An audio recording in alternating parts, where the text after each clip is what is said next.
আসসালামু আলাইকুম। অনেকেই জানেন না মোবাইল ফোনের সিম দীর্ঘদিন ব্যবহার না করলে এর মালিকানা চলে যায়। অধিকাংশ মানুষই এখন একাধিক সিম ব্যবহার করে থাকেন। সিমের সহজলভ্যতা এবং একাধিক সিম ব্যবহারের সুবিধার কারণে অনেকেই এই কাজটি করেন। তবে অনেক সময় বিভিন্ন কারণে প্রয়োজনীয় সিম ছাড়া অন্য সিমগুলো ব্যবহার করা হয়ে ওঠে না।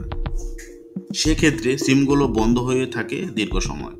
এক্ষেত্রে এই সিমটি হঠাৎ আপনার প্রয়োজন হতে পারে, কিন্তু তখন দেখলেন সিমটির মালিকানা পরিবর্তন হয়ে গেছে, অর্থাৎ সিমটি অন্য কেউ কিনে নিয়েছে। এক্ষেত্রে সিম কোম্পানির কোনো দায় থাকে না। কারণ কি? দেশের মোবাইল অপারেটর সেবাদানকারী প্রতিষ্ঠানের মধ্যে রয়েছে গ্রামীণফোন, বাংলালিংক, রবি ও টেলিকম।